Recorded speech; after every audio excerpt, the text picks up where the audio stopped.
Hello friends, welcome back to my channel. तो friends, आज हम बात करेंगे योगिनी एकादशी की व्रत के कथा के बारे में। तो आषाढ़ मास के कृष्ण पक्ष की इस एकादशी को भगवान नारायण की पूजा आराधना की जाती है। श्री नारायण भगवान विष्णु का ही एक नाम है, अतः अन्य एकादशियों के समान ही भगवान विष्णु अथवा उनके उनके लक्ष्मी नारायण रूप की पूजा अर्चना करी जाती है। और इस दिन इनकी पूजा अर्चना करें और दान आदि की क्रियाएं पूर्ण करें। इस एकादशी का व्रत करने से संपूर्ण पापों का क्षय होता है और पीपल का पेड़ काटने जैसे पाप तक से मुक्ति मिल जाती है। किसी के दिए हुए श्राप तक का निवारण हो जाता है। योगिनी एकादशी का व्रत करने से इस व्रत को करने वाला व्यक्ति इस लोक में सभी सुखों को भोग कर अंत में मोक्ष को प्राप्त कर हरि चरणों में निवास कर प्राप्त करता है, ऐसा शास्त्रों का कथन है। तो फ्रेंड्स, अब चलते हैं योगिनी एकादशी की व्रत कथा के बारे में। धर्मराज युधिष्ठिर ने भगवान श्री कृष्ण से कहा, हे माधव, अब आप कृपा करके मुझे आषाढ़ मास के कृष्ण पक्ष की एकादशी के महात्म्य को, विधि विधान आदि को समझाइए, इसके नाम सहित बतलाइए। इससे आगामी पीढ़ियां इस एकादशी के बारे में शास्त्र सम्मत जानकारी प्राप्त कर सके। भक्तवत्सल भगवान श्री कृष्ण बोले, हे राजन, आषाढ़ मास के कृष्ण पक्ष की एकादशी का नाम योगिनी एकादशी है, जो समस्त पापों को क्षय करने वाला है। इस लोक में सभी सुख और अंत में मोक्षदायक है। इस एकादशी का व्रत, योगिनी एकादशी का व्रत करने से देवताओं के दिए गए श्राप तक से मुक्ति प्राप्त हो जाती है। पुराणों में वर्णित एक कथा मैं आपको सुनाता हूँ। आप उसे ध्यान पूर्वक सुनिए। स्वर्गलोक में इंद्र की अलकापुरी नामक अत्यंत भव्य और रमणीय नगरी है। इसमें यक्षों का राजा कुबेर एक भव्य भवन में रहता था। कुबेर प्रबल शिव भक्त था और प्रतिदिन प्रातः काल शिव जी की पूजा आराधना किया करता था।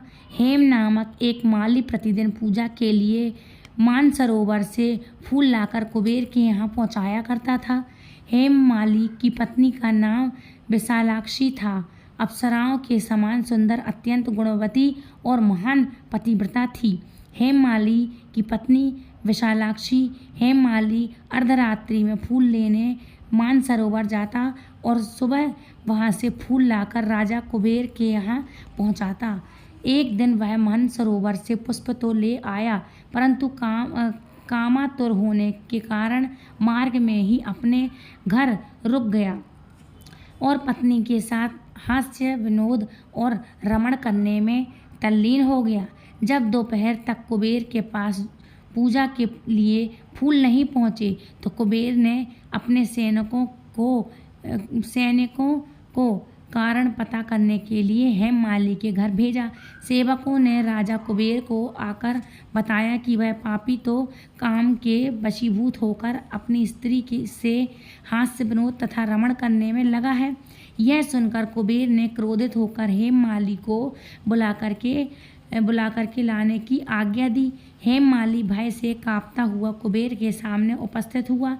उसे देखकर क्रोध के मारे कुबेर के नेत्र लाल हो गए और फिर कहने लगे, कुबेर, अरे पापी नीच कामी, तूने मेरे पूजनीय ईश्वरों के भी ईश्वर श्री शिव जी महाराज का अनादर किया है। इसलिए मैं तुमको श्राप देता हूँ कि तू स्त्री का वियोग सहेगा और मृत्यु लोक में जाकर के कोढ़ी होगा। कुबेर के श्राप के कारण वह माली स्वर्ग से पृथ्वी पर जा गिरा और उसी क्षण कोढ़ी हो गया। मृत्यु लोक में आकर के हेममाली ने घोर कष्ट भोगे। भयानक जंगलों में बिना अन्न और जल के भटकता रहा। रात्रि को निद्रा भी नहीं आती थी, परंतु शिवजी की पूजा के प्रभाव से उसको पिछले जन्म में की स्मृति का ज्ञान अवश्य रहा। घूमते घूमते एक दिन वह मार्कंडेय ऋषि के आश्रम में पहुंचा। हेममाली वहां जाकर के उनके चरणों में गिर पड़ा और वहां उनसे कहने लगा कि उसको देखकर मार्कंडेय मुनि बोले, तुमने कौन से ऐसे पाप किए हैं जिससे तू कोढ़ी होकर महान दुख भोग रहा है। हेममाली बोला, हे मुनि, कुबेर का सेवक हूँ मैं। मैं राजा की पूजा के लिए प्रतिदिन पुष्प लाया करता था।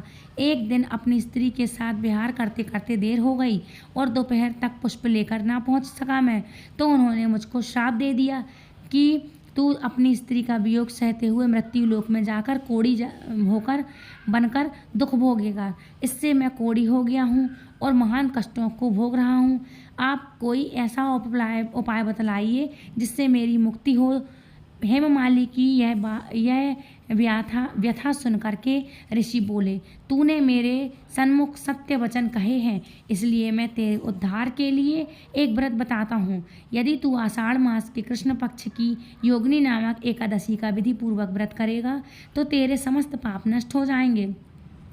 इस पर हेममाली बहुत प्रसन्न हुआ और मुनि के वचनों के अनुसार योगिनी एकादशी का विधि पूर्वक व्रत किया, जिसके प्रभाव से वह फिर अपने पुराने रूप में आ गया और अकालपुरी पहुंचकर अपनी स्त्री के साथ आनंद पूर्वक रहने लगा। हे राजन, इस योगिनी एकादशी की कथा पढ़ने अथवा सुनने का फल ही 88 सहस्त्र ब्राह्मणों के भोजन कराने के बराबर है, जबकि इसका व्रत करने पर तो समस्त पाप दूर होकर के अंत में स्वर्ग की प्राप्ति हो जाती है। तो फ्रेंड्स, ये थी आज की वीडियो। आई होप आज की वीडियो आपको पसंद आई होगी। यदि वीडियो पसंद आई तो प्लीज़ वीडियो को लाइक शेयर कमेंट करें, चैनल सब्सक्राइब करना बिल्कुल ना भूलें। मिलते हैं ऐसे इंटरेस्टिंग नए जानकारी के साथ नेक्स्ट वीडियो में। तब तक के लिए राधे राधे, हरे Krishna, happy Yogini Ekadashi once again. Radhe Krishna, Hari बोल।